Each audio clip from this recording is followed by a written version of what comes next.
got Inez. Let's see who else. People I can see. Let's see. Everybody's a panelist now. Got Mark Andershoot.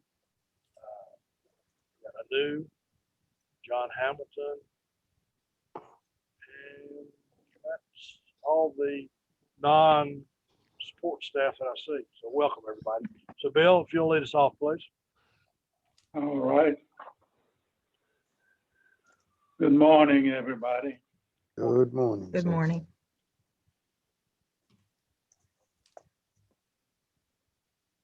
This is outreach ministry of First Presbyterian Church, and we start each meeting with a short word of prayer to remind ourselves of a greater power than ourselves. So if you would, bow your heads for a short prayer. Father, this world sometimes bewilders us and is beyond our understanding. We see poverty and disease, storms and earthquakes, war and killing. Many hearts are bound by ego and fear. Please strengthen our faith in your higher purpose and open our mind to the truth that everything is unfolding according to your divine plan.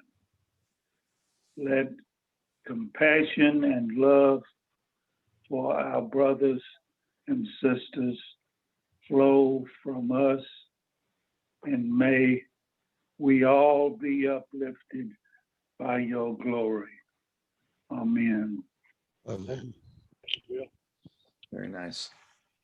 Okay, let's go down and see what's going on with everybody. How's things up in New York?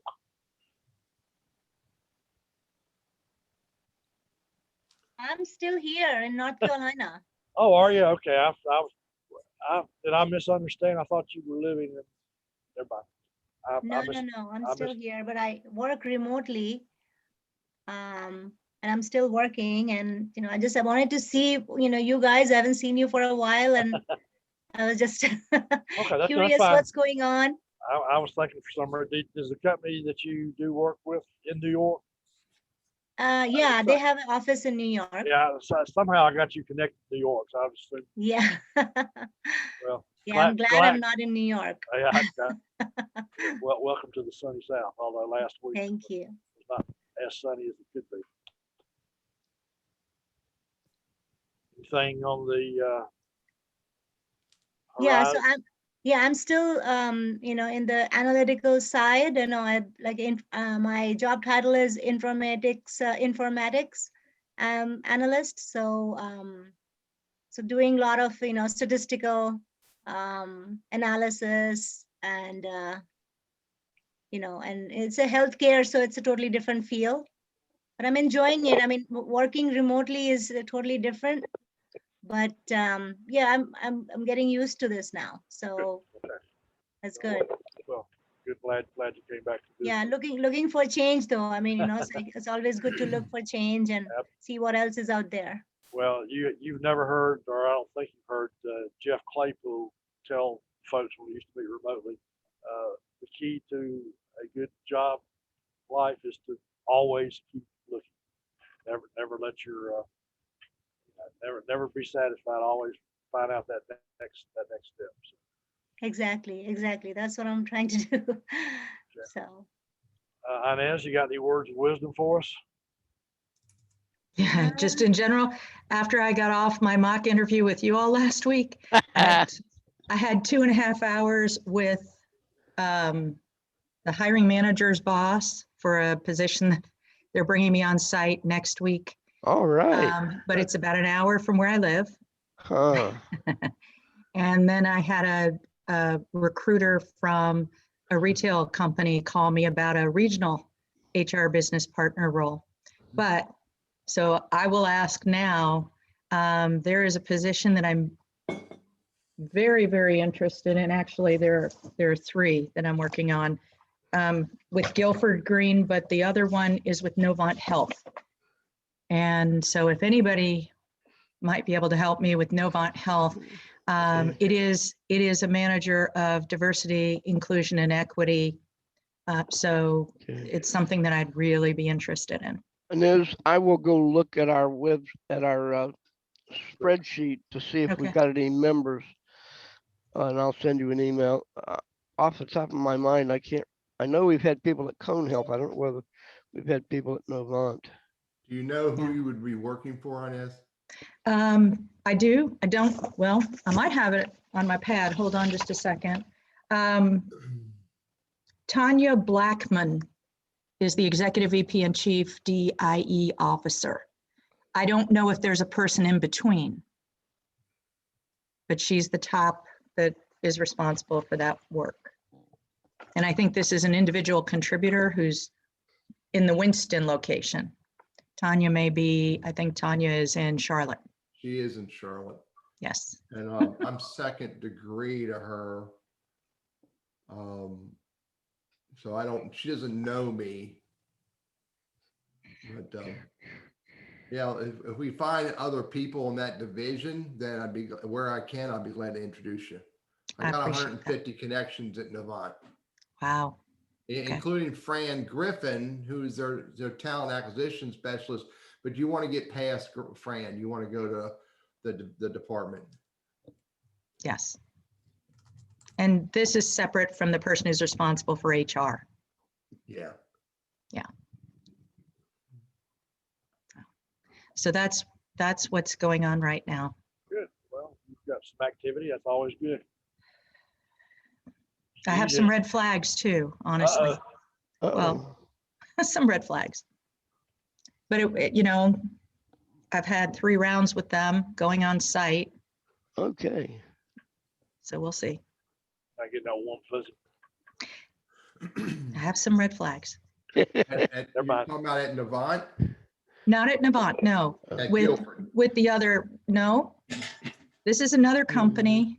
They're up north of Danville. Okay. Huh. Mhm. It's a privately held company. Do you want me to share? I'll share. No. Okay. We don't want to push. Yeah. Yeah, you don't need Yeah. No dirty laundry. No dirty laundry. Hughes, any update for you? I received an email, actually a call a couple of days ago from the hiring manager with JLL. He's setting up a meeting for me. A virtual meeting with the client in IBM the next few days. And also he wants me to speak with one of the team members. He sent me an email late last night, asking me if tomorrow between 10 and 12 is okay. I said, perfect. So he's supposed to send me an invite to just accept the meeting. So that's what I'm waiting for. So hopefully we'll move quickly to that. That's what I'm hoping. By this time in March, I'll be employed. That's what I'm hoping. Keep my fingers and toes crossed. Okay, Lisa, we know you've had a lot going on, but I'm not sure about on the professional side. So, I had a lot of things kind of in the queue, but the last 2 weeks I've heard back from a couple of them, and I had 2 really good interviews with a company called NetSuite, and they were purchased by Oracle, so they were a smaller acquisition, but they went with an internal candidate for that position, so that's kind of off the table now.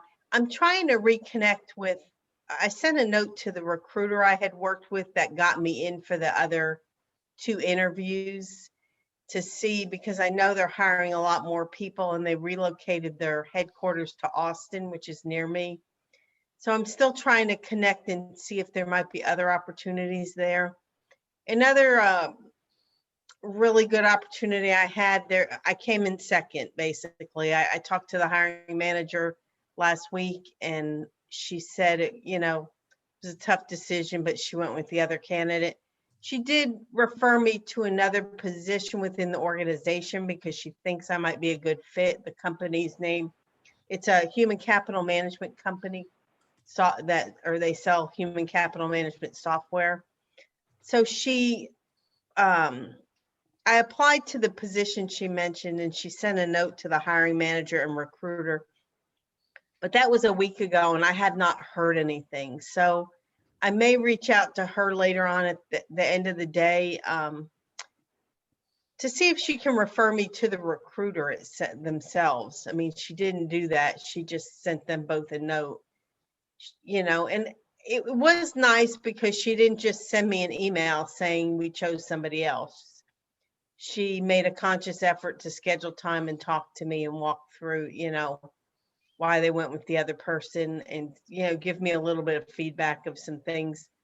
That was disappointing though, because she was the one, I applied for a different position and then this position came open and she encouraged me to apply. She thought I was a perfect fit. And I think they ended up going with somebody internally. And I think that's where I struggle right now is it's hard to compete against internal candidates applying for jobs when you're a more seasoned professional. The job at NetSuite, they went with an internal person too. And, I've come in second about 5 to 7 times now in the last, 9 months. So that piece of it's a little bit frustrating, but I know I just have to move on. And, I have a few more network calls with people. I saw a good opportunity at a company called Capgemini, and they're more of a consulting firm. And I have a few connections there from my time at IBM. And so I have a call tomorrow with one of the ladies that I noticed another person from IBM transferred there. And so I'm going to have a conversation with her tomorrow. And she's more in the learning and development space of where I want to be. Some of the other people that I know there they work for the organization, but in other areas. So I'm hoping maybe to get some traction from that and just kind of regrouping this week after being gone from just dealing with some family things in January and February. So trying to get back on track, but keep plugging. hopeful. We've that story is not unique to you. We've had lots of folks, not recently, but times past, that have experienced similar situations. It can become very frustrating. You wonder at some point in time, will I ever get that opportunity? And the answer is usually yes. Just keep plugging, keep doing what you're doing. Every time you make the effort, you gain a little bit of experience and confidence, and that eventually leads to something that's good. So keep plugging. Well, it's interesting because, a lot of if I apply for the instructional design positions, which I'm fully qualified, I mean, I've done a lot of, people basically are saying you're overqualified for that. But then when you apply for the other positions, because I'm more seasoned, I'm competing against so many internal people that it's hard to get that, so I'm even willing to do the instructional design to get my foot in the door of the organization. Yeah. But, like for example, this last job with Ceridian, that's what I applied for. And she said, you stood out as a really strong candidate. I really think you'd be better in this higher level role. And then I went through the whole process with that and came in second. So that's why it was just a little frustrating, but Yeah. I got to move on and not focus on that. It's in the past, so I'm just moving forward. Mark, anything you'd like to share with us? Yeah, I've got some good activity in the last week or so. First off, Jane White has been fantastic. I worked with her on Oh, good. an FP&A analyst position. She told me who the hiring manager is, which is Steve Kemp. I did a T-square. For all those who don't know, that's Lincoln Financial. Jane is an alumni of our group. Yeah. And she was, we had a great conversation together. She even looked it over, liked my resume as a transition to a different industry. So I've got that boom in the works. And I'll keep y'all and her obviously posted on how that goes. I have an interview with Thermo Fisher because I do like the pharmaceutical industry. Have that going on this week. And I'm very exhausted. I spent most of the week interviewing with Exela, which is a pharmaceutical company. They're an hour and 10 minutes away. They make injectables. And I know the CCO of that organization.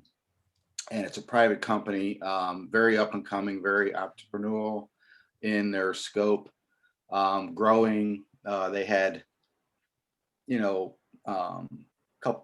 say 3 years ago, 100 people. Now they have over 300 in their demand. So, and their finance person is going to retire pretty soon. So I've talked with first off with my former boss, which is Mark Hartman, who is the CCO, in charge of all commercial. The CEO owns half the company. His wife is the controller. I talked with her, and then also the manager that is going to retire, going through all her stuff, and about 6 people. So, so that's going pretty well. And looking forward to maybe some next steps with that as well. That does sound promising. Yeah, it sounds pretty good. I'm also interested in still chugging along with the senior financial analyst position at Amazon in Kernersville, and I do have one person inside there that I'm trying to work with.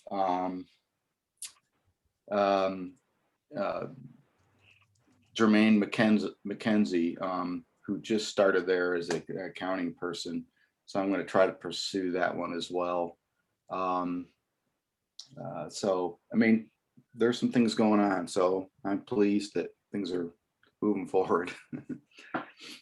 Mark, if you're interested in pharmaceutical, I know someone who's a project manager at Amerisource Bergen.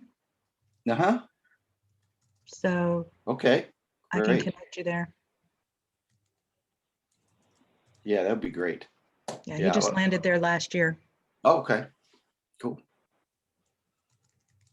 Okay, good. Thank you. That's what I have. Good. Thank you.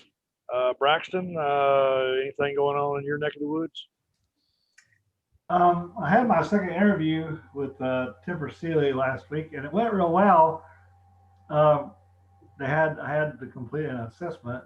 I forget the name of the assessment, but I had to complete an assessment. And waiting, the way they let they left it hanging with me was that was the next step would be an HR interview.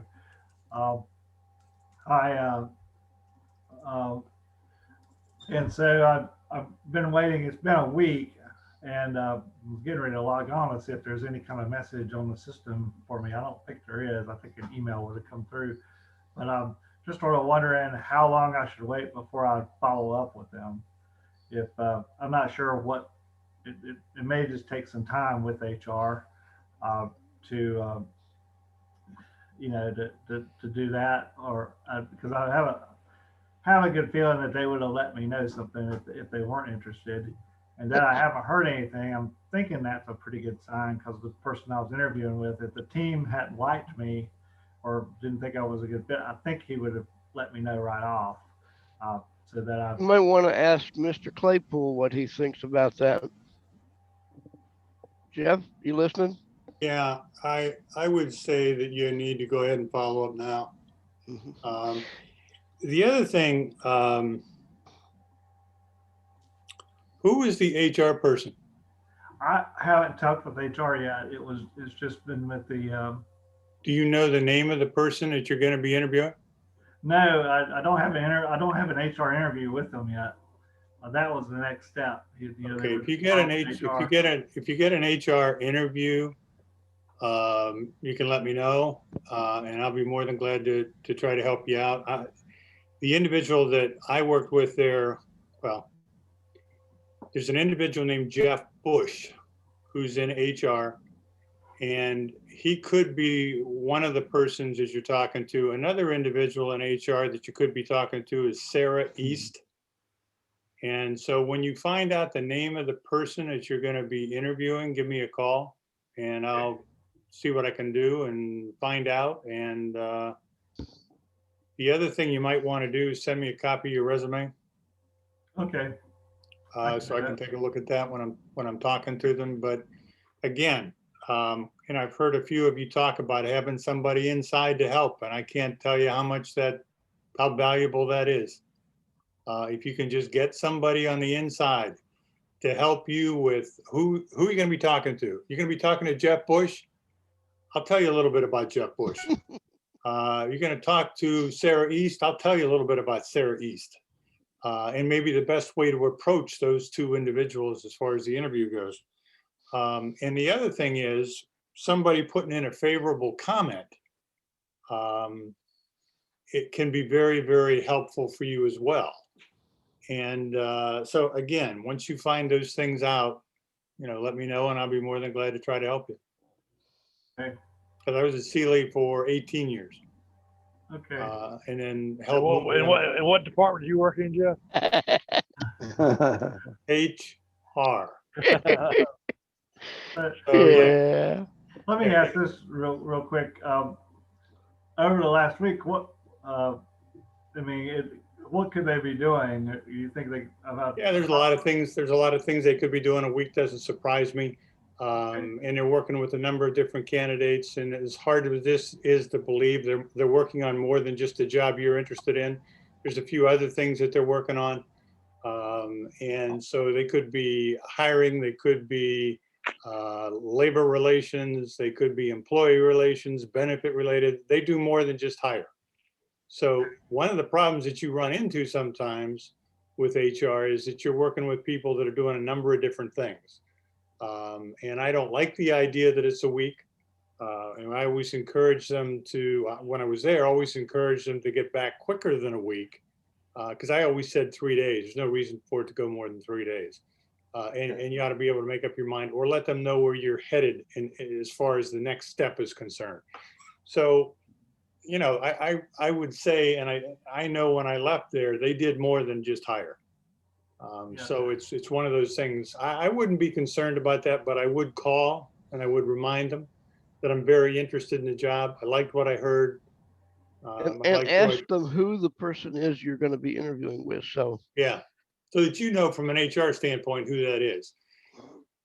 Okay. I don't know. And you may talk to an individual named Becky Byer. Becky has been there for years and she's in HR. Your boss, wasn't she? Pardon? Was she your boss? No. She was. Yeah. She's the assistant secretary. She's a secretary. So yeah, she was the boss. Yeah. That's what I meant. Yeah, you were right. But she might be able to help you with who you're going to be talking to. She's a good individual. So you might get some information from her too, depending on who you talk to when you call in. Okay. That's it for me. Okay, good. Thank you. John, I'm not sure. I can't remember if you had microphone issues or not, but if you don't, you want to? John Hamilton. Yeah. I'll try. There you go. It's working. Yeah, we weren't sure. There's some folks that have microphone issues. You're not one of them. Anything going on with you? Well, I had a initial screen. I was supposed to be with the hiring manager and the HR person who was leaving. It was actually to replace them in a smaller company. The hiring manager didn't show up for the Zoom call.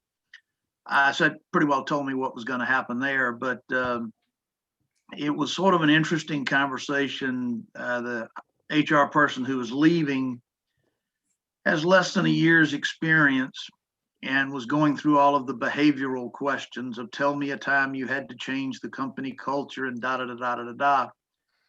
And I got through with the interview and I kind of laughed because I knew the hiring manager wasn't there, so I knew where things were going.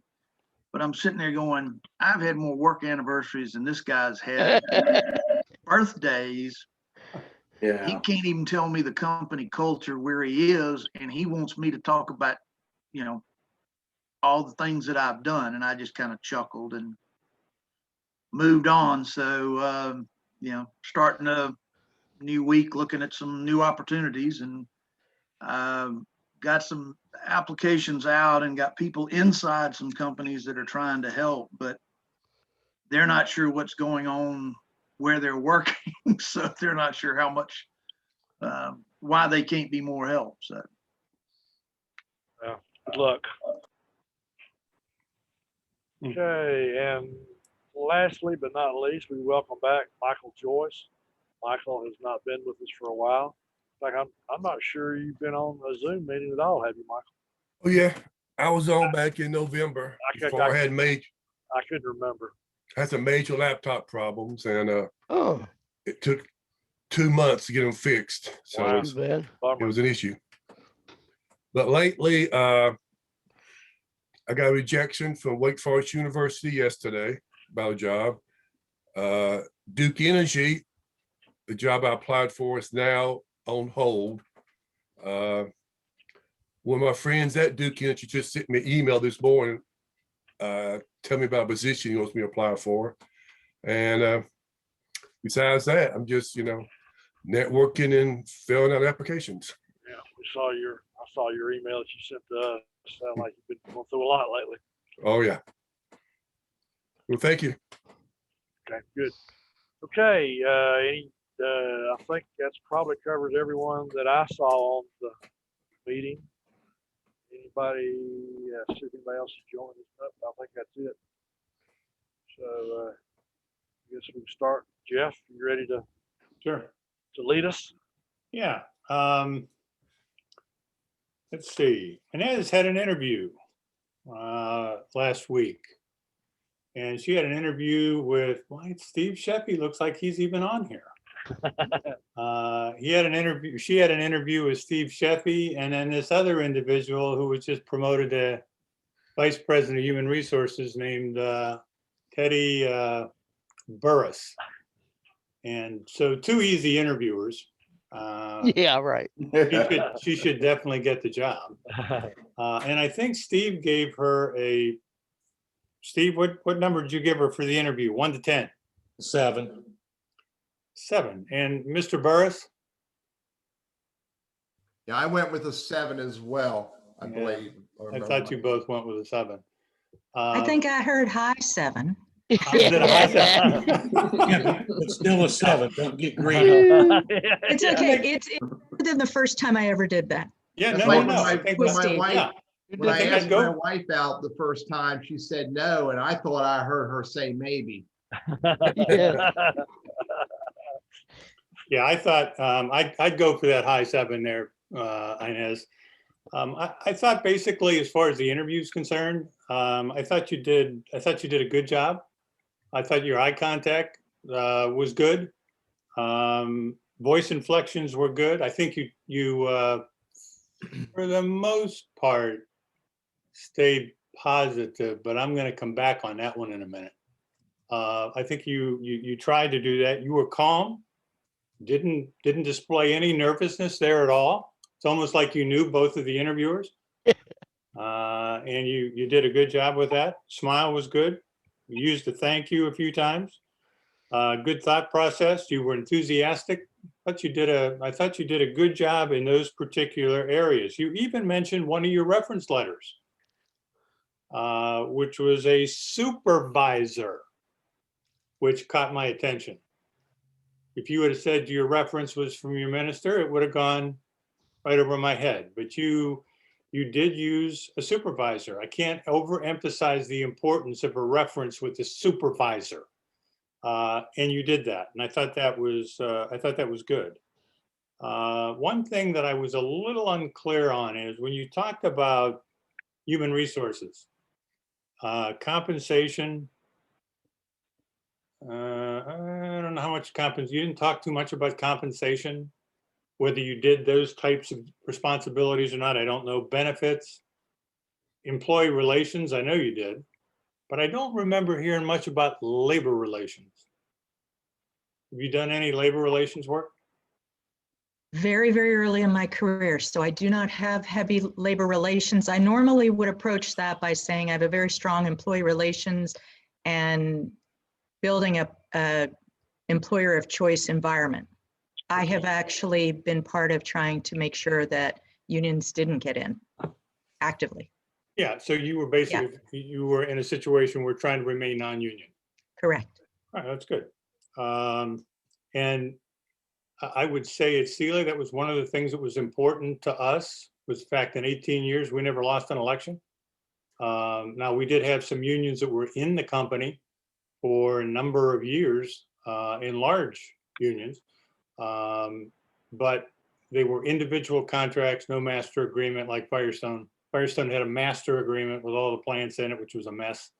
And so you just have to look at that. But that was a question I might have had. The one area that I'm going to go back and say that I would have had a concern, and I saw no reason for me to have a concern if it wouldn't have been for your comments. Okay, but when the light went on, and where it would, instead of you being right up there at the top as far as the candidate is concerned, you took a step down. Now, again, this is with me. That's what makes this interviewing tough. I mean, it is tough because you don't know what those individuals that are interviewing you are looking for. What is it that they want to try to find out? How involved in interviewing are they? What's their feeling as far as turnover within the organization and trying to keep employees hired as a member of that particular company? And you don't really know where they are, but let me tell you where you hit the button, okay? Okay.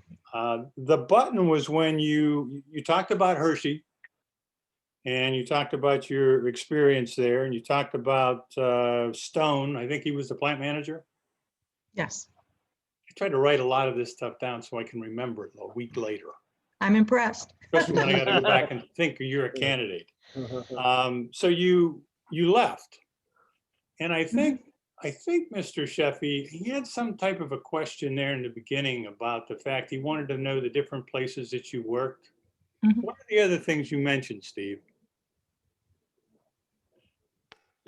Reason for leaving. Mhm. Reason for leaving, okay. Mhm. What else? Starting and ending salaries. Starting and ending Oh. salary. Yeah, I didn't address that, but No, you didn't. that's probably true, but that's also not a legal question these days. I'm not too sure about that. I can ask what your salary is. You're gonna have to show me the place where I can ask that question, because I can. You can, but I definitely want to know. If you're making 150,000, I don't want to hire you for a job that's 40. It is an illegal question in 2021. These days. These days, the reason most companies are not asking it is because it's seen to discriminate against people based on what they're making, and can cause you to hire someone at a lower rate than you would normally have paid and keep that person. And let's say it's someone who's a minority, they can't get higher. So they really don't ask that, but that's okay. You're right. Yeah, we'll go I back left and it look off. at that. I left it will off. go back and look at that one. But again, when he asks you the question in an interview, Yes. you got to decide whether or not you're going to answer those particular questions. Okay. And when it comes to that, you really didn't answer all the things that Steve asked you to answer. And if I would have asked you the question, Mhm. I expect an answer for each of those. And if you don't, and if the question is such that it's a long question, and the reason I ask this is there's no way you can remember it all. You have to write it down. You have to decide. And if you don't get it right, you have to go back and ask the question, okay, I want to go back and make sure that I answer your question and all that you've asked. So here's my understanding of what you've asked me. I don't think you ought to let that go. No, And but go ahead. at the end, I did ask, was there anything that you wanted to know about me that I haven't answered? Yeah, you did. And that's at the end of the interview. But I'm interested that you take my direction, you Okay. take my questions, and you give me the answer. Okay. That's what I'm Thank after. you. Mhm. Now, the other thing is, so you didn't really tell me why you left Hershey. Well, they closed the plant. Okay, plant closure. Okay, that's a good reason to leave. Mhm. Beth, let's see, you then went to Not a Beth, requirement, but it. Yeah. Beth Dickinson, the next one you went to? Mhm. Okay, my big issue with this one. You didn't like my answer. Oh, I really didn't. Well, how would you answer it? Because I wouldn't have that's, said anything about ethics. There was no reason to go to ethics. There was no reason to do that and talk about the problems as far as the company is concerned. Stay positive. but that's why I left. People can, well, a lot of people resign for a whole lot of reasons. But the thing I guess I would say to you is try to stay positive. There's no reason to go to ethics. Because Okay. now all you've done is you planted a seed. Okay, she left because of ethics. This person is gonna be hard to keep happy. They're She was gonna the thought. they're gonna leave me because of ethics. Yeah. You're right. No, So- I was being asked to tell them something that was not necessarily legal was legal. They I wouldn't wanted go that. there. There was no reason. I didn't. No reason to go there. Okay, I'm only trying to, well, you do what you want to do. You can win the next interview and do it. It doesn't make any difference. I'm giving you trying another side of something to think about. so then how do you put it? Don't put it anyway. I enjoyed working there.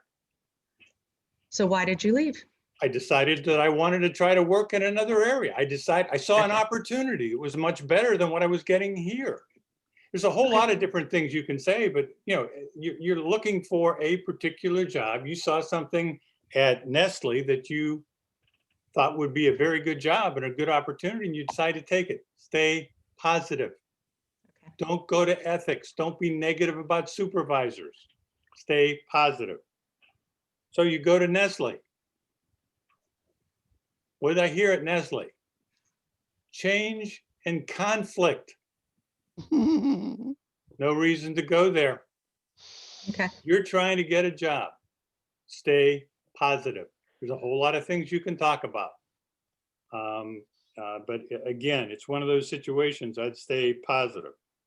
Then you went to Ralph Lauren. Mhm. Okay, and in none of those companies did I hear the reason for leaving that you were asked, and that would be another concern for me. Now, he did go back and ask you, I think Teddy might have asked why you left Beth Dickinson, and I think you did say resignation. I think Yes. Teddy or Steve came back and asked you why, and you said it was a resignation. yes, Steve asked me that a couple times. Okay, and that's a good. Yes, And the reason Steve's asking that, unless Teddy tells me it's illegal now, you can ask as far, and the reason I'm asking on resignation is because that's going to tell me something in my reference checks with people. yes. People that are terminated don't resign. They're terminated for cause. Mhm. So there's a whole lot of things there we're looking for. And those are some of the things, and I'm just going to say with you, Inez, I thought you did a good job, but I would just stay positive and avoid some of those areas that's going to cause someone to start thinking about, is this going to be a good placement for us? Mhm. Okay. Or is this gonna be a troublemaker? Not that we've ever had any of those, Yeah. but it happens occasionally. So Yeah, again, this just is a good review. I'm with Jeff. I did not catch these points of negativity that could pile up and aggravate a recruiter or a hiring manager. You know, a one-off would not be so bad, but I get it. I mean, I don't think you need to talk about the unethical activities of that other company. So you needed to what's called sanitize your answer in that context. It wasn't, I realized it wasn't the best fit for me. I saw an opportunity that I thought was really a greater fit for me to create value, and I went that way. So yeah, Inez, this is a good dialogue. By the way, Jeff, you're right. In the law in North Carolina, state agencies cannot ask about salary.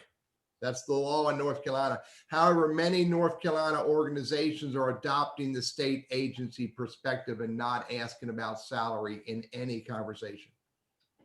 Yeah, I find that extremely difficult. Well, because- and I have a quick question. I mean, if somebody asks your salary range, they'll ask me what I'm looking for. And I don't like to give my previous, kind of like Inez said, I don't want to give my previous range. I basically am looking for fair market value based on the role and my experience. That's usually how I answer it. I don't know if that's right or not, but I don't want, I mean, to me, it's hard to give a number or even a range because I'm looking at very different positions. If I'm applying for instructional design versus a learning and development manager, those Yeah. are two different roles. So there was, the salary range is different. So I generally try not to give a range. If they push for a range, I have a range based on the roles I'm applying for. But what do you guys think we should, how do you answer that? I think your previous salary payment compensation is irrelevant to the position you're applying for today. It's not relevant. And I'll Okay. disagree with him because I think it is extremely relevant. I think what's relevant, Jeff, is the value you bring to your previous position and the value you bring to the position you're applying for. I hear you. You hire somebody that was making 150,000 and you hire them for 50,000, they're not going to be there long. So you want to hire the turnover, go ahead and hire it. You can go in and do a great job, but a difference, and I've seen it happen between 150 and 50, they're not going to stay there very long. You're providing them temporary employment, temporary benefits, and they're going to find a job somewhere else. And if you want to do that, that's fine. That's So not what- you're asking for salaries so that you know if, not to actually offer them a lower rate, but to know if Yeah. they're in that. No, Lisa, you're exactly right. And there's no way that I would do that. But if the individual told me they were making $150,000, I've had it happen, or 100 or 125, and the job was for 50, it's not a good match. Right. So No, I'm going to move you to 50,000, but I know you're not going to be there very long because you're going to be looking for a job. It's temporary employment. I'm not interested in temporary employment. And that's the reason I believe the salary is important. And if the range Okay. for that job, because again, I'm going to look at your experience and I don't want to bring you in as the lowest person in the group. That's not my intent. My intent would be based on the experience we have in the department. Where do you fit? Because I want you to stay. I don't want you to Okay. get in here for 2 months and then leave and me have to do this all over again. And I'm interested in good performance out of you for the department. So I'm interested in where you fit in that salary range, but I'm also interested in how long you're going to be there. That's not to say that there are others that may be in Jeff's position that do not use it as a tool to Right. figure out how they're going to, what they're That's gonna exactly, no, that was exactly what I was going to say. there's a balance there somewhere, and maybe you have to know who you're talking to. I don't know how that works. I mean, You do, John, whoa. And you've hit on a very, very good point. And I'm going to go back to Inez because she thought I was done with Inez, but I'm not. Okay. I want to, And Lisa's point here and John's point is a good one. Okay. When Inez was talking about turnover, it caught my attention, turnover. And you know it did based on some of the things we've already talked about. But when she said turnover, it was either Teddy or Steve went back and asked her a little bit about the turnover and some of the things that she was doing to prevent that or improve it. She said exit interviews. That's a good thing. She said interview. stay employees. interviews. That's a good thing. Mhm. She said study pay. Wonder why should we study and pay? Because I think she'd want people to stay. And she wouldn't want to have people hired here that used to be making up here. One of the reasons that you again try to find out what the individual makes. And then she said round table. Does she remember round table? Mhm. Yeah, round table discussions. It's another good one. But the one thing that John just talked about, you need to get to know the person and you need to get to know the company. And if you would have been interviewing with Sealy at the time and you wouldn't have said employee survey, you didn't help yourself. because employee surveys are very important, were very important to me and Sealy at that particular point in time. We did them every other year. And we went back and talked with every employee about it and what the answers were in each of those questions by group, by department, by company. So if you would have come back and said employee survey, you would have rang the bell here. And that's all I'm trying to get you to look at is be positive, but at the same time, try to study that company as John was talking about. And what can I say in that interview that's going to ring the bell? Because that's what you want to do in an interview. You want to ring the bell to where I can't forget you. And you did a good job all the way through it, Inez, because if you didn't, I'd tell you. I bet you would. But what I am saying to you is I have work to do. watch some of those and try to be positive because you are a positive person. So stay positive in your work experience. Don't give them a reason to go after something or try to find or have a concern about you that is not there. To try to be positive. I had an unusual interview on Thursday after that one. At the end, this was the VP who the person I would report to reports to. And his flag that he shared was that I had not gone in and basically cleaned house for my own team, believe it or not. That was a red flag for him, that I didn't do that. That was part of a red flag for me. And you think about it, Inez, they all have everybody has red flags. Yeah. Okay, and you just have to try to determine, I wonder what their red flag is. That's the reason I mentioned surveys. If you would have done, and you weren't able to do research on Sealy, you weren't even interviewing Sealy. I'm just trying to show you that, boy, there are some things you could say that are definitely going to ring the bell. And I'm going to say, hey, this is a great candidate. I want to keep the interview going. I want to have her come back.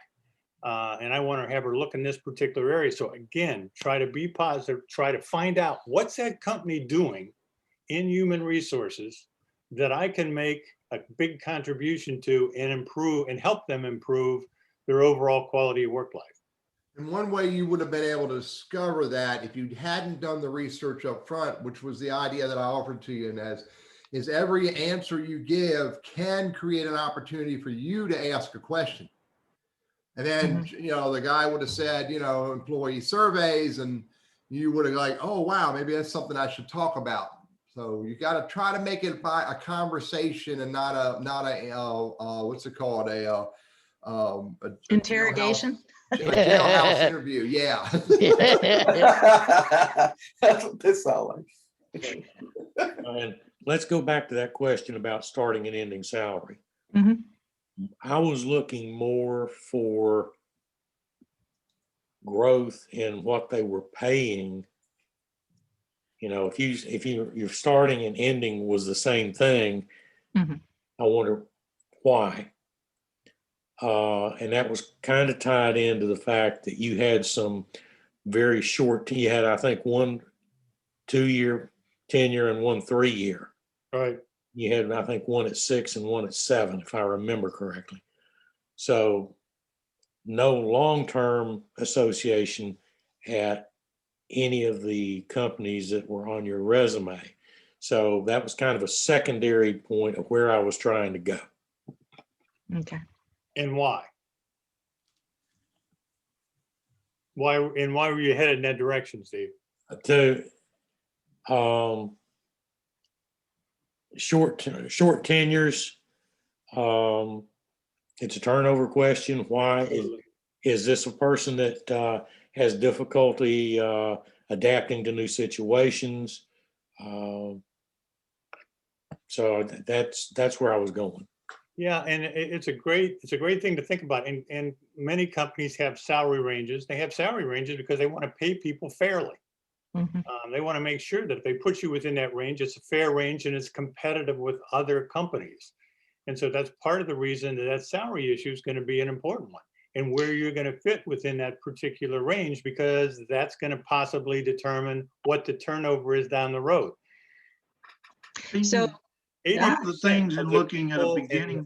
when I worked at Bowling Green, Kentucky, we went into that situation with a 75% turnover rate. Okay, 75% of the people were gone in a year. And so one of the first problems was to attack that particular situation. And so again, if somebody was coming into that organization, they did a little work on what are some of the problems that that company has, turnover definitely would be one of them. So you're trying to solve that issue. Every time you go into a different company, they have different issues they're trying to solve. And it's just that research, if you can find out what that is, and then you can take that back to your strength or things that you've done in the past and try to make a match. That's what's going to land you the job. What's interesting that is new is that when I get asked the salary question, many times I'll ask, can you tell me what the range is? Companies used to do that, but now they're saying, well, we don't share that information.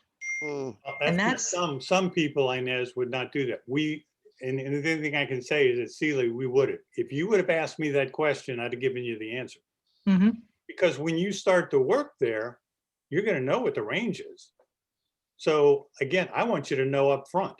I don't want you, why did Claypool withhold that information to me? If I'd have known that was the range, I'd have never gone to work there.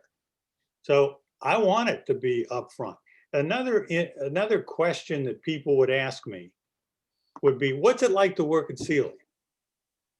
I'm not telling you.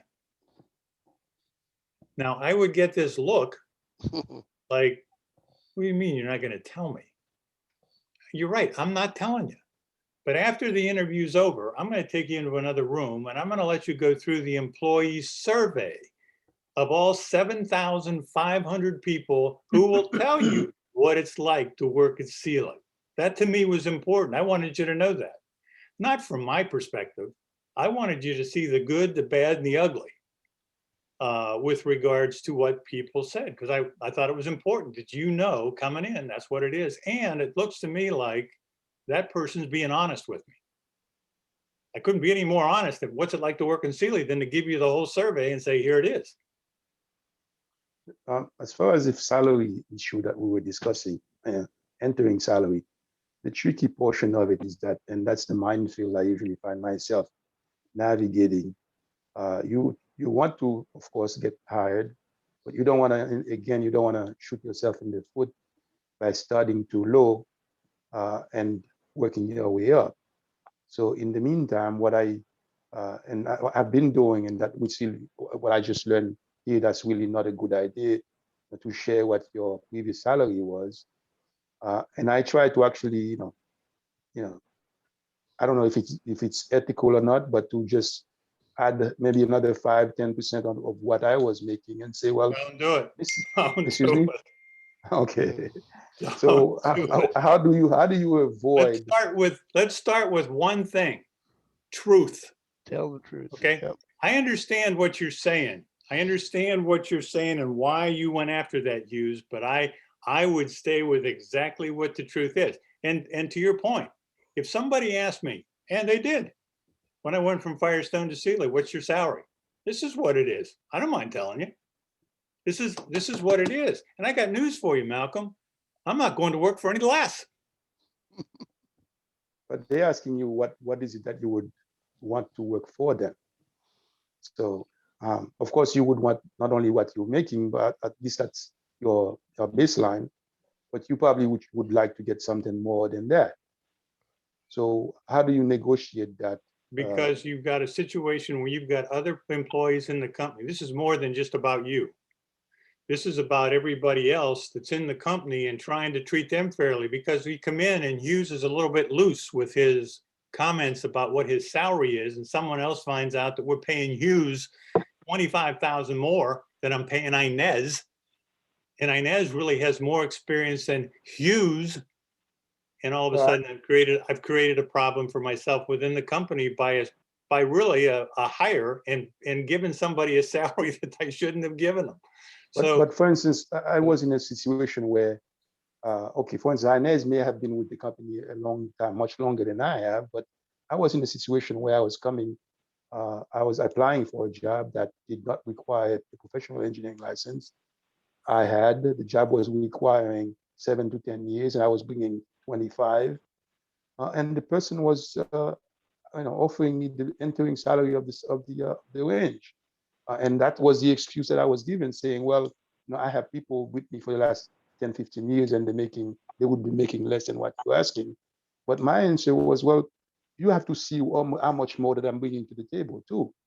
So I can understand your concern about the people you've had, but to be fair to me, you have to see that I'm bringing 10, 15 years more than what you're asking. I'm also bringing a license that you even not requiring. So why shouldn't I get more? Well, the answer to your question is you should.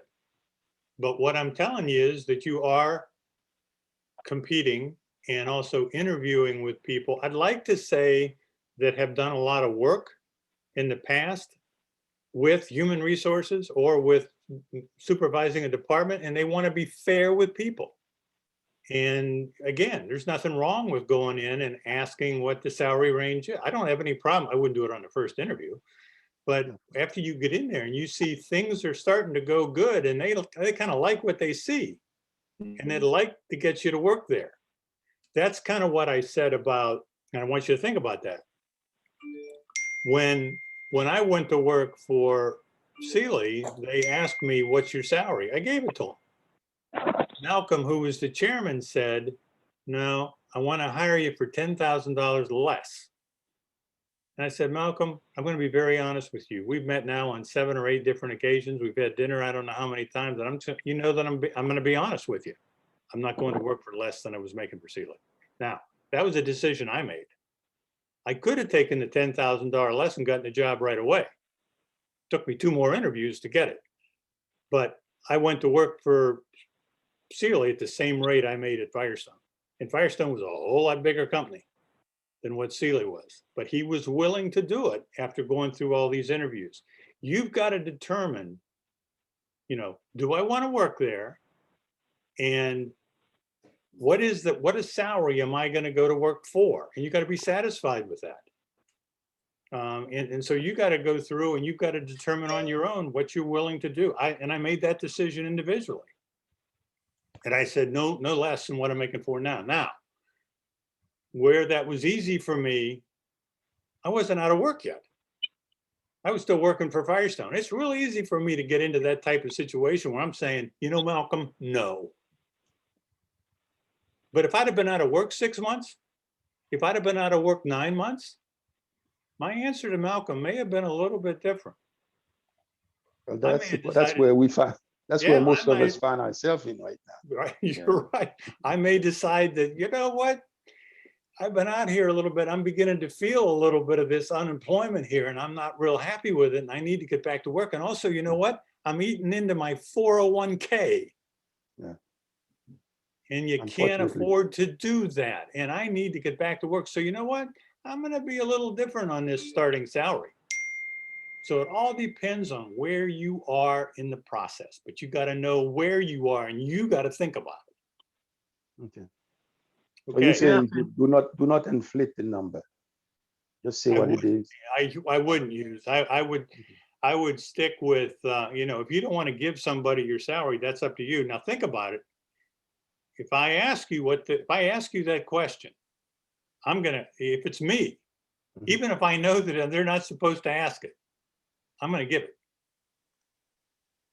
You got to decide where you are and what you're going to do. For me, I'm never going to try to hide the salary. And you got to salary is. You got to remember that Jeff is going to go talk to your former supervisor and find out what the truth is. Right. And references are extremely. Yeah. And Chan's right. I'm just going to tell you now. But isn't it illegal for your supervisor what to? Inez said about her references is one of them was a supervisor. I would have loved it if Inez said, you know what? I've got 6 references. They're all supervisors. But wouldn't it be illegal for your supervisor to reveal what your salary was? Depends on company policy. It's amazing to me what you can get from people. They don't have a clue. Okay, so I can ask people about you. And I can ask them about your performance. It's amazing what they'll tell me. I'm telling you, over 40 years, I am amazed at what people tell me. and just ask the question and listen. Which Jeff, is why could you give HR an always exact- tells supervisors not to give references. Pardon? I said, that's why HR always tells supervisors not to give references. Yeah, They I know s- they tell them that, John, but you know what? Sometimes they just don't listen. I Yeah. understand. Right. Jeff, do you also think that, and I'll ask Steve too, that part of the reason for asking beginning and ending salary is it is somewhat of a check on what was your performance? It is. Great Yeah. point.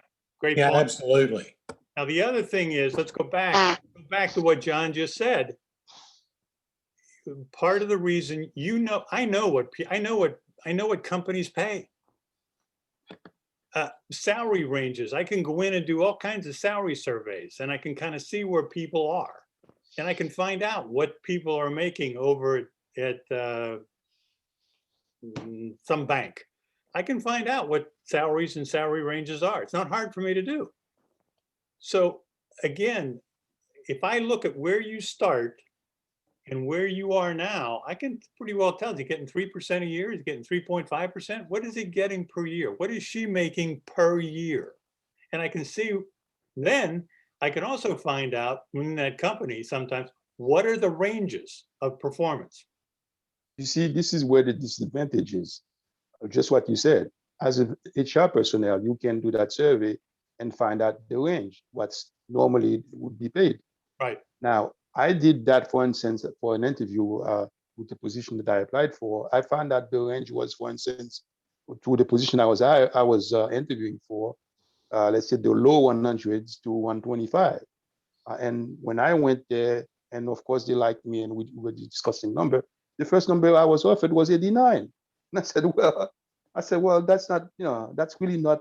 Of course, I didn't smile and laugh the way I'm doing now, but I said, well, that's really not, conducive to what my research shows.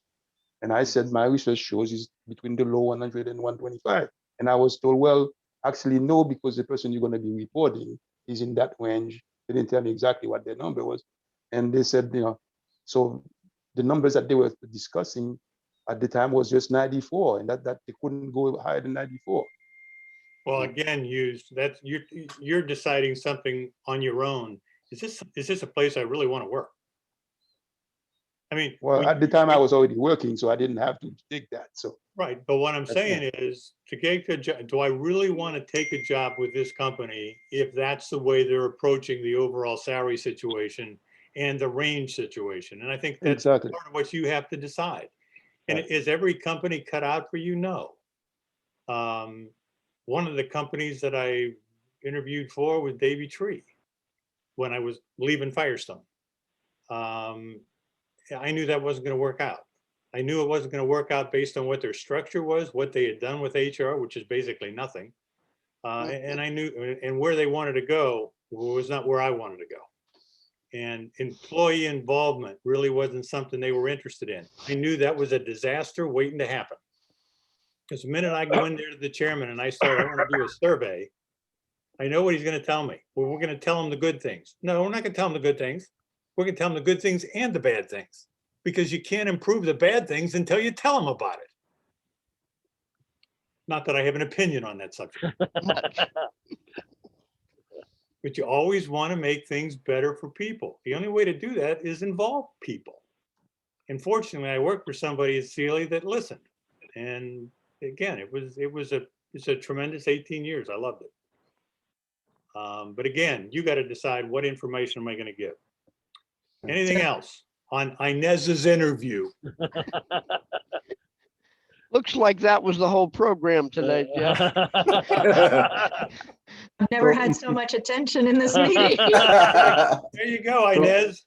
I think, Inez, I just want to say to Hughes, though, as an HR person, and John can speak to this, I'm sure, and Jeff's been speaking to it quite a bit, that, when we're looking to bring someone in, we want them to be happy with the offer, but we are looking at internal equity. So if I have 6 engineers or 6 project managers or whatever, I have to make sure that what I'm doing is fair to the people I have.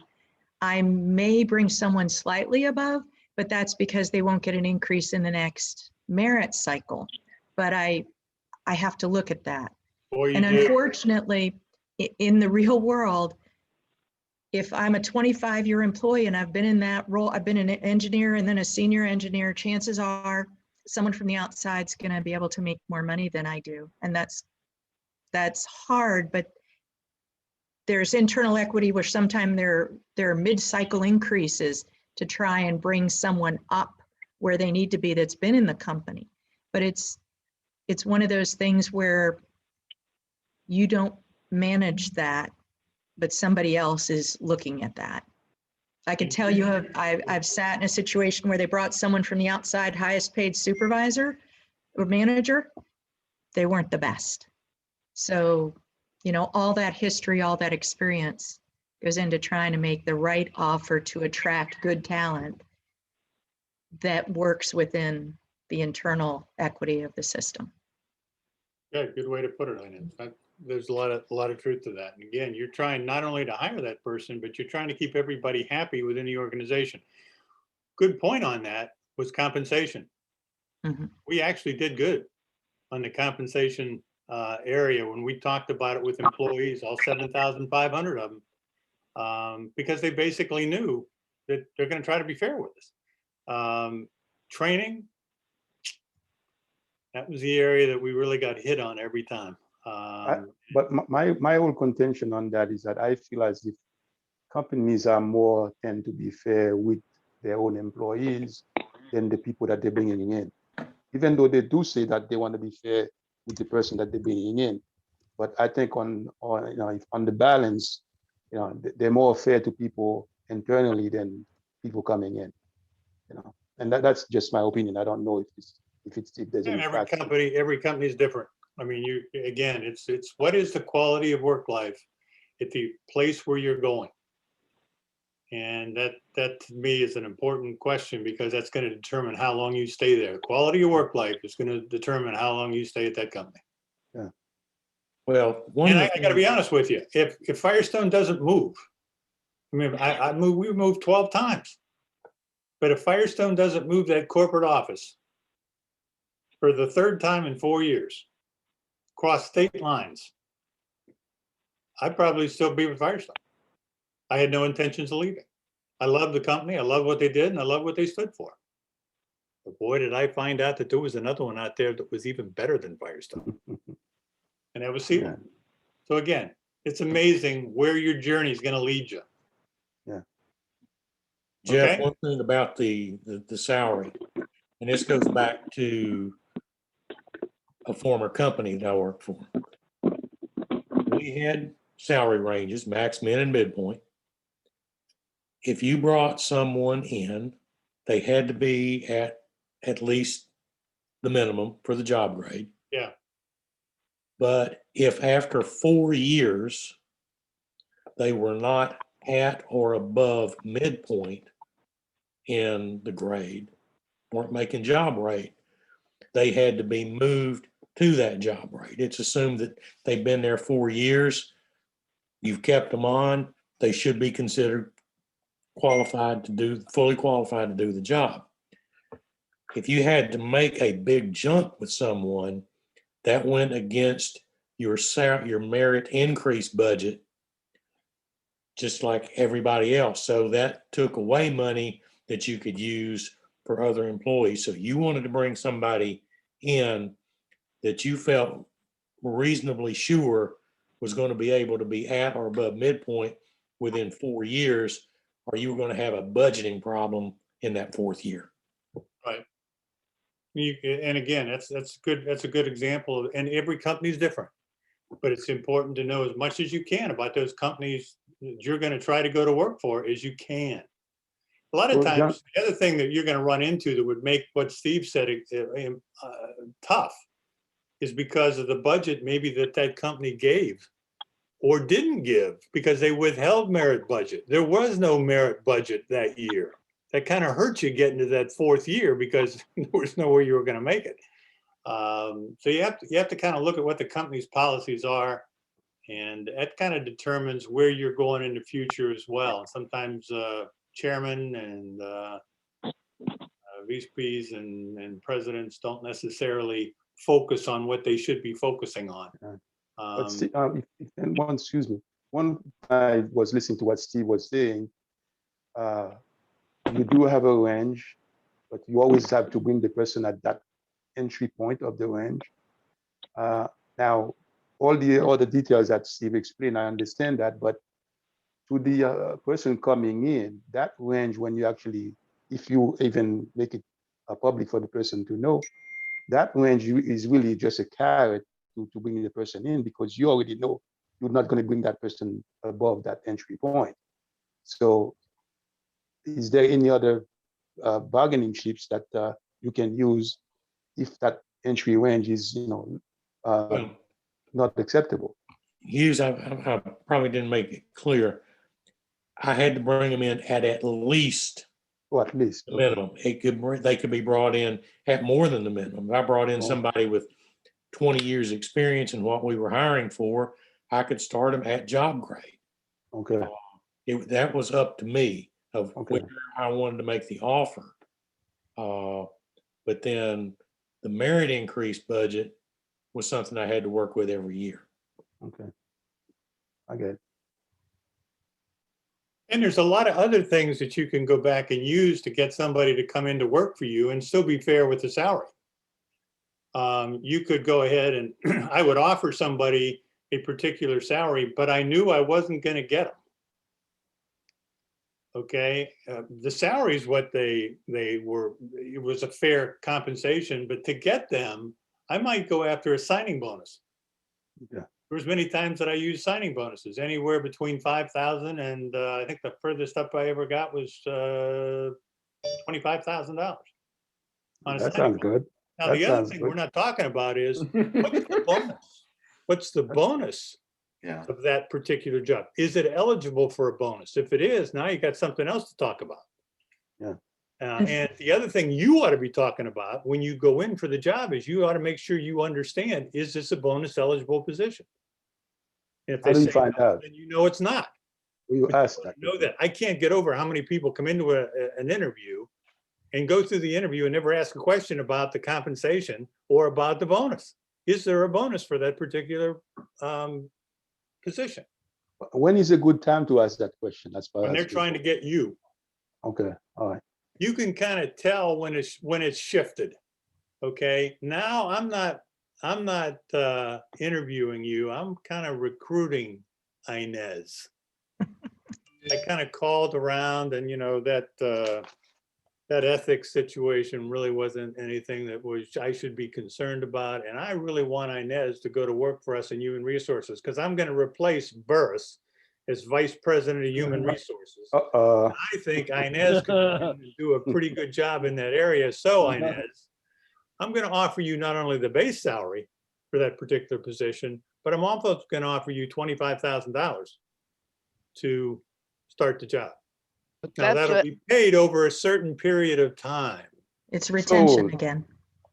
But that's It's retention, Jeff. retention, yeah. But Hughes, please don't think 25,000 is a norm. That sounds like you're attracting VPs and very high level Oh, sure. people. No. I understand. Of course. Right. And my Of golden course. parachute is pretty freaking fantastic. So go ahead, Jeff, drop that axe. Well, so the other things to consider, Hughes, is what's the matching on the 401k? Because these days there are companies that are doing full 6%. Right. Yes. And how much I- of the premium for the medical and dental and vision are they covering? So it's the whole package. The whole But package. you need to know what your minimum is. Yes. You do but- need to know that. Inez is on a good one because it's called Seal the Deal. Yes. Okay, it's a program that we do that John has and Chan has. And if you haven't looked at it, shame on you. Yeah. Because it's going to give you all the different things that you need to look at as you're going through and considering that particular job. Yeah. And I encourage you, if you don't have it, you ought to look at Seal the Deal. Because my last company, for instance, they did match the full 6% dollar for dollar for Yeah. 401k. And when you look at it, it's like getting 6% increase, at the start. That's exactly what it is. Right. It doesn't look as that, but this is exactly what it is when you get that matching. Understand the benefits, understand what they are and how they work, and get them all. Make sure Yes. you look at what they are and what that's going to contribute when you're eligible to participate.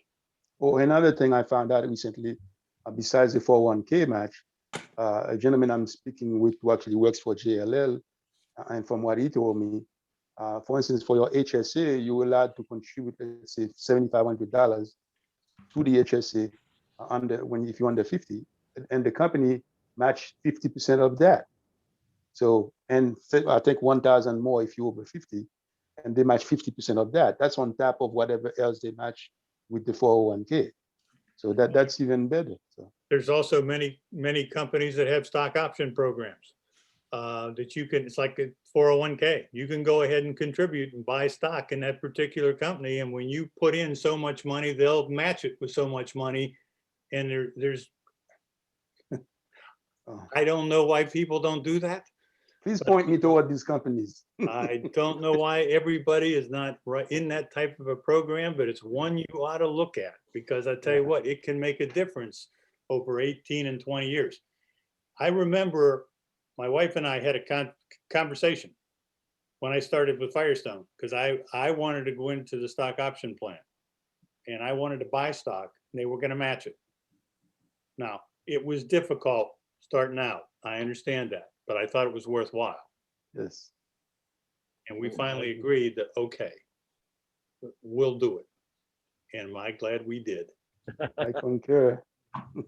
So again, find out all the benefits. Anybody have anything else? Yeah, Before we all I start can on this say is, questionnaire. yeah, Go ahead. well, over the last couple of days, salary is a sticky situation, and they asked for a range, and they did ask, what was your last salary? They asked that. So, it didn't seem to be, it didn't seem to be an issue. But it is what it is, I guess. So, I don't have any, again, this is me. I don't have any problem telling somebody what I make. yeah. None. I'm trying to get want that. to be honest. Yeah. All right. I want to be honest. I'm trying to get the job. If it fits, that's fine. If it doesn't fit, I want to know that. Gotcha. And so I don't have any particular issue with that. And matter of fact, I'm going to try to find it out. So. And Besides a lot of asking, times you left a company where I know the personnel director. Yeah. Okay. I know the vice president of human resources at VF. You worked at VF. You watch and see if I find out what your salary is and what your range was.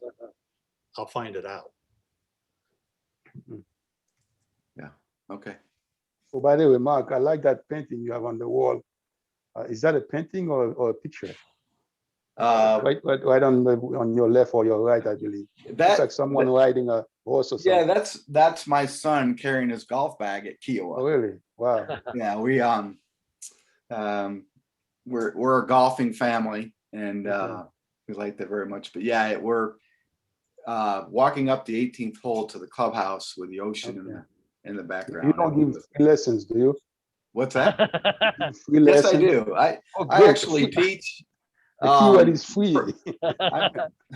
I actually teach kids at the First Tee. The First Tee program is an excellent way to teach kids and give back to the community. I'm also a kid too. When it comes to golf. So maybe you might. Yeah, I love teaching it and playing golf and being outside. And it's fun. Oh, wow. The lady who started the First Tee, was her name Andre? It doesn't ring a bell for the triad. I brought her out to an event I had with about 144 people. I can't remember her last name, Andre. She always wore a big hat. And, brought her out to an event, and she did what's it called? When you hit the ball off the stick. Lacrosse. The tee shot. She taught driving lessons. Driving lessons to 144 people all day long. Wow. Cost me a lot of money to have her there. Yeah, we have 850 kids in the triad. Wow. That are in that program. Where do you teach it, Mark? Which course? I'm out at Tanglewood. Tanglewood. So it's right in Clemens. And it's it's really Mondays through Thursdays, the different age groups. They start at 7 years Yeah. old and go through all the way through high school. So it's almost like the Boy Scouts, where you learn Yeah. core values and all kinds of things to be, good citizens. And you just don't know where some of these kids from a home upbringing. I think in Guilford County, is that at Gillespie? Is it in the? Yes, it is. Yep, Gillespie Yeah, Park. Teaching. I Yep. took some old weapons out there several There you years go. ago to donate. Yeah, Mike Barber is the CEO of. Yeah. Yeah. Mike, yeah. Registered deeds. So, Mhm. yeah. So we enjoy that. So yeah, I mean, I love to teach, and if you want to hook up and do that, that will be wonderful. We'll do. I'll try to find myself in your area. All right. Oh, but I just got an email back from JLL while we were talking. They're setting a talk for me tomorrow at 10 o'clock. Good. All right. Awesome. Yes. Okay, well, I'm going to tell you something. It's about 10:25. I'm going to turn it back over to John, but I want to thank Inez for her interview last week and all that she did and the conversations we've had. I want you to think about some of the stuff we've talked about. Seal the deal. Get that. Take a look at it. Read through it. It'll give you some idea. When I finally get that job offer, I want to make sure that I do everything I can to take advantage of the benefits and the salary and the compensation and the options and anything else that they might have. I want to understand what all that is. But again, Inez, good job on the interview, and appreciate the conversation today. So I'm going to turn it back over to John. And thanks for coming back today, Inez. And even though you didn't know you were going to subject yourself to all this. Oh, yeah. Jeff told us last Oh, week. you did know. Okay, I didn't realize. Yeah, he What gave I, what I appreciate is that this caused us to have on at least 2 topics, a deeper dive. Yeah. And that's helpful for everybody. So I appreciate that. Yep. And you guys didn't bury me, so thank you. Think about it individually and what you can do and how you can help yourself in that job search. I And will. next week, we will go back to the My Search for Employment, that questionnaire that Chan had on the board. The one that I thought we were doing today. We will go through and Okay. talk about some of those things. So go through and look at that ahead of time. But we'll go It through went and out talk. in the email for the agenda for today's meeting. Let me know if you didn't get it. I'll send you another one. Okay. So, All right, John? so the seal the deal is on the website, right? No. You have to ask for it. Okay. Just the triedcareernetwork@gmail.com. So I'd like to seal the deal presentation. We'll send you a PDF version of it. Yeah, I think you'll be surprised when you get through and read it. It's a good Awesome. document. There's a lot of good stuff in it. Awesome. Okay, John. Okay. Well, I think we're right at Close almost enough. close enough to 10:30. So we'll wish everyone well. And here in the North Carolina area, we're in for several days of rain, but nothing freezing. So everybody stay dry, and we'll look forward to seeing hopefully everybody next week. Yes, sir. Oh, by the way, you Jeff, guys are you for- Jeff, are you 100% cured now as far as the knee? Ha. What? Jeff, are you 100% cured as far as the knee? Your knee. Are you walking around freely now? Good Are you good still question. are you still Good limping? question, Playing Hughes. basketball? I'm not, I tell you what, I got a doctor's appointment Monday.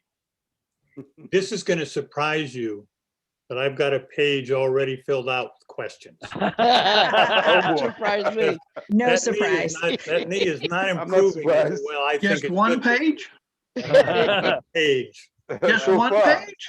one far. page. Related to far. golf, at least you're better off than Tiger Woods. Well, that's true.